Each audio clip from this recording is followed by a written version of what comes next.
Welcome to the History and Mystery of Prospect Hill Cemetery. This program was originally presented as a Zoom meeting on October 28, 2020. 1 year later, with interest still high, we converted the program to a YouTube presentation that you can view at your convenience.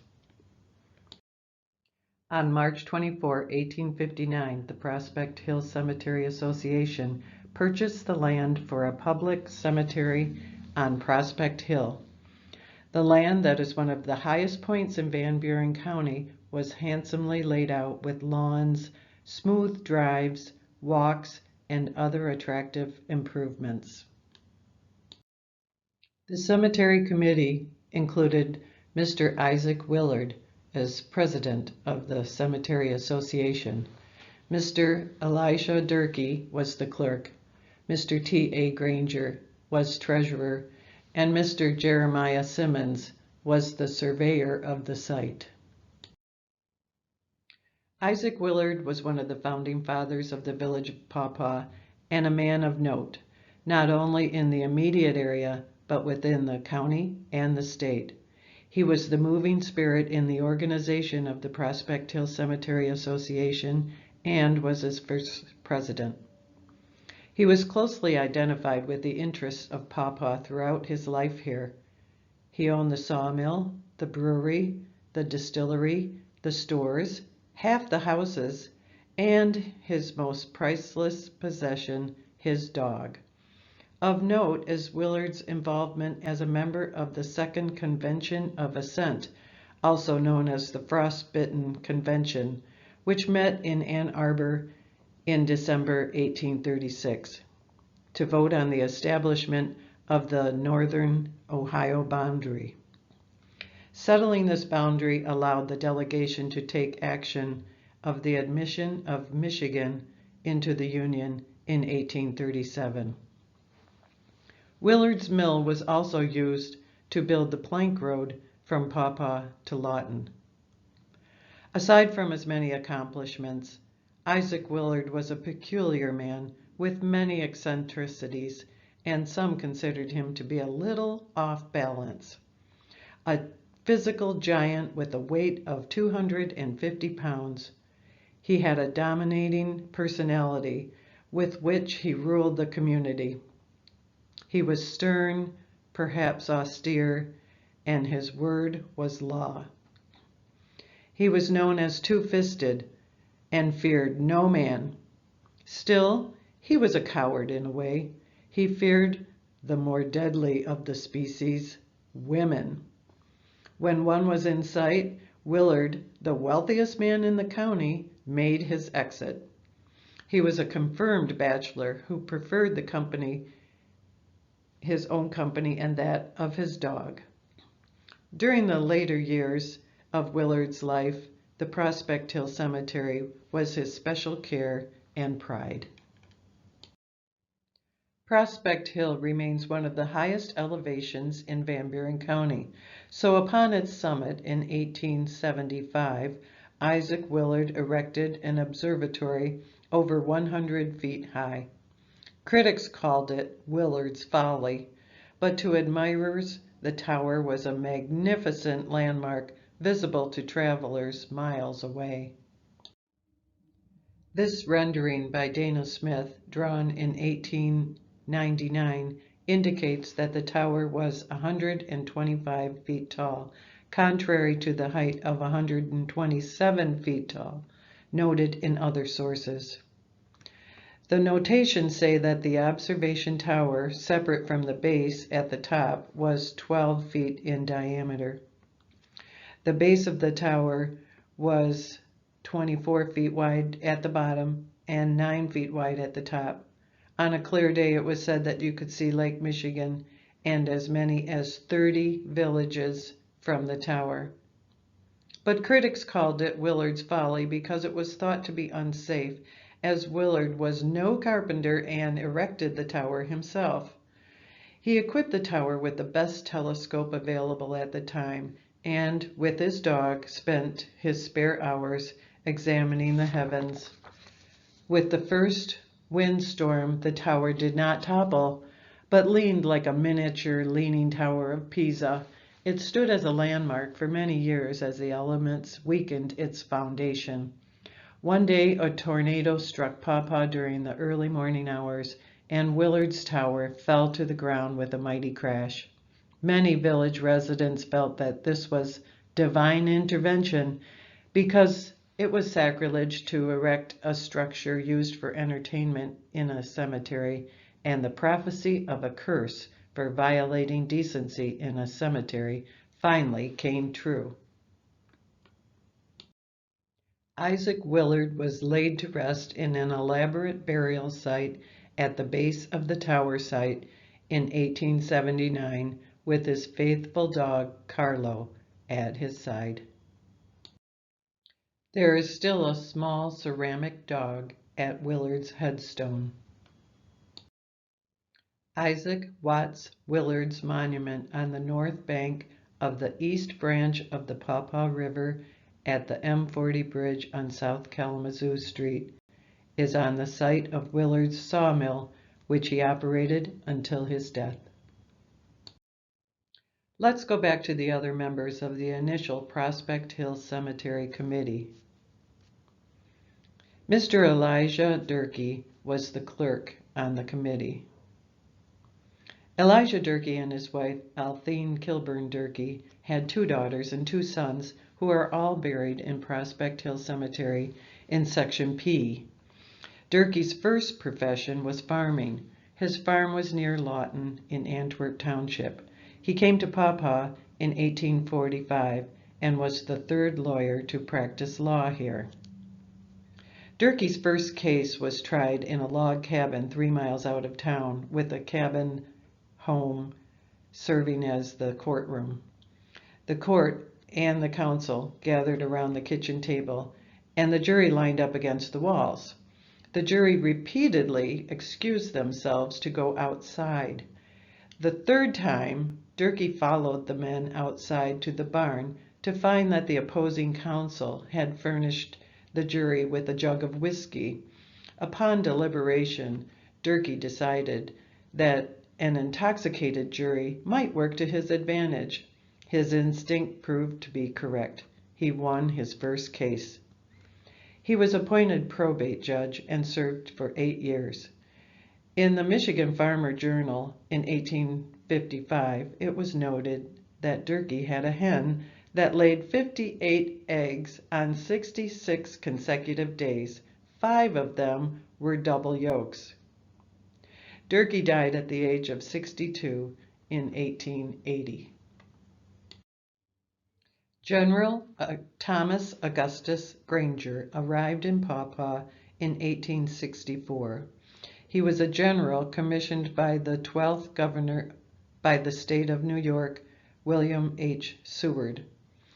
Granger became a prominent businessman operating a livery stable with his brother and a mercantile store in Paw Paw. Granger outlived 2 wives, having lived nearly a century.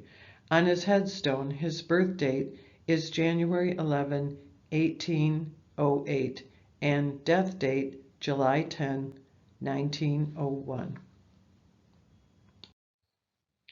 Jeremiah Simmons and his wife Sarah Baker Phillips Simmons came to Paw Paw in 1837 along with their son Orville. Jeremiah was known as Squire Simmons and held many offices in the village and county. As a surveyor, he helped to lay out the village streets as well as the site of Prospect Hill Cemetery. In 1862, Simmons was the 2nd person to be buried in the new cemetery. Simmons's obituary states that he was descended from a long line of distinguished American colonists who had served in many civic capacities. Jeremiah Simmons is buried in row 5, position 11 of Prospect Hill.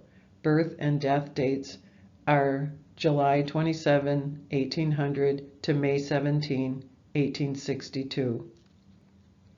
A side note is Jeremiah Simmons was the grandfather of Rena Ray Van Fossen, the 2nd librarian of the Paw Paw District Library from 1935 until her death in 1958.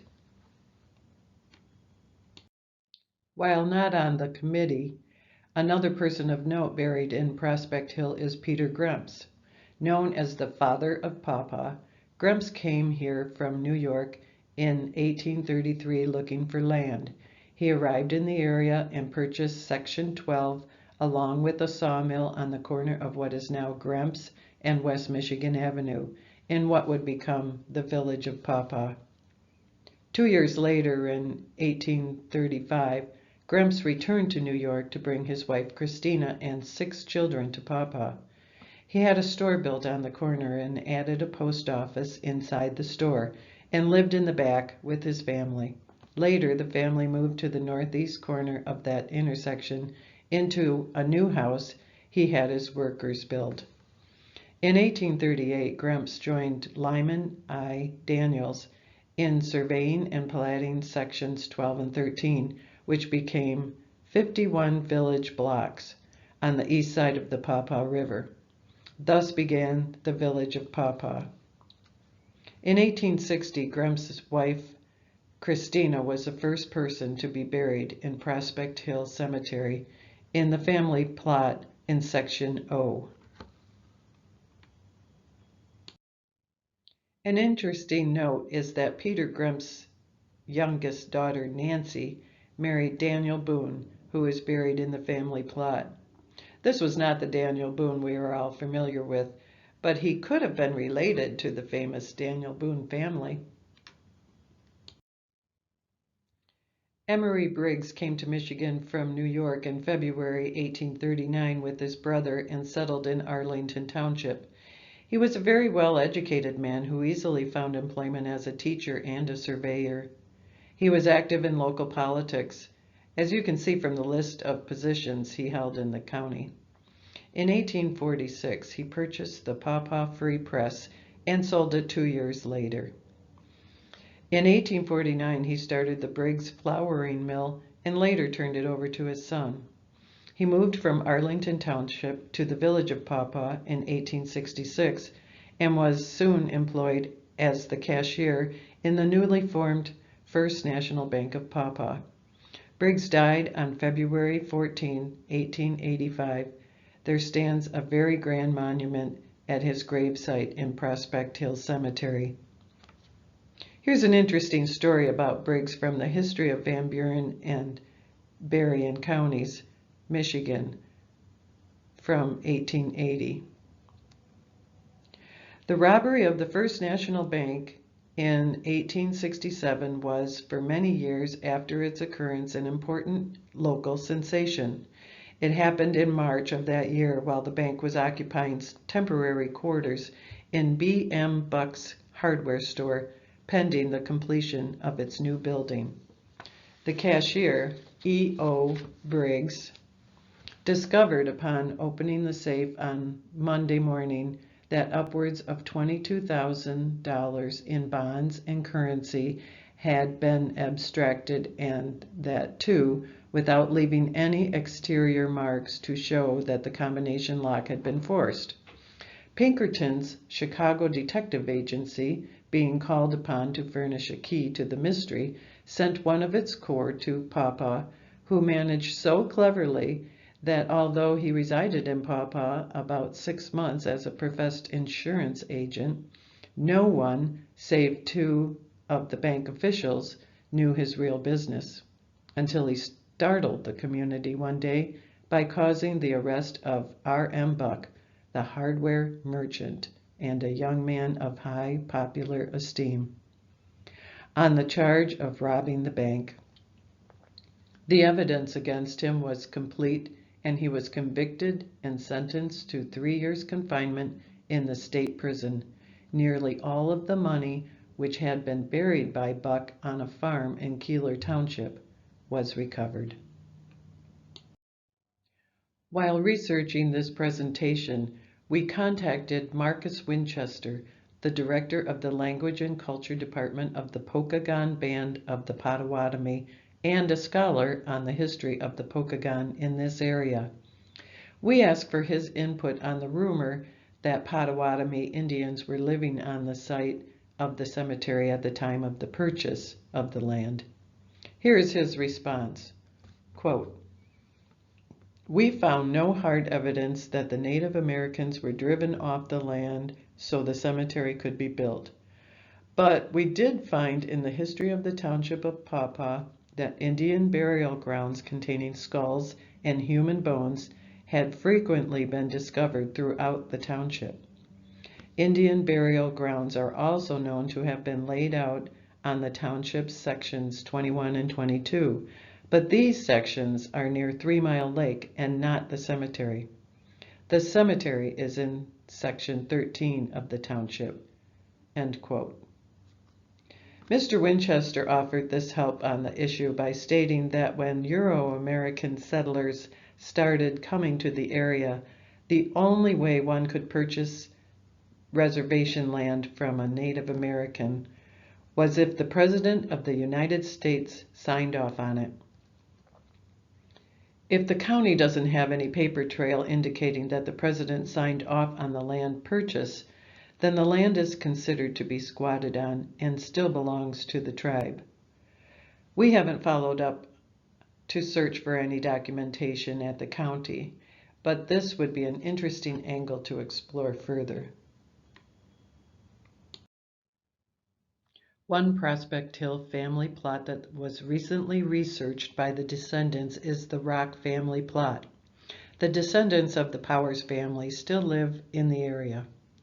Through intense genealogy searches, it was determined that in addition to the 2 family members buried there with headstones were other family members, but no headstones remained. The family knew that the 2 bodies buried there were George Washington Powers and his wife, Martha Powers.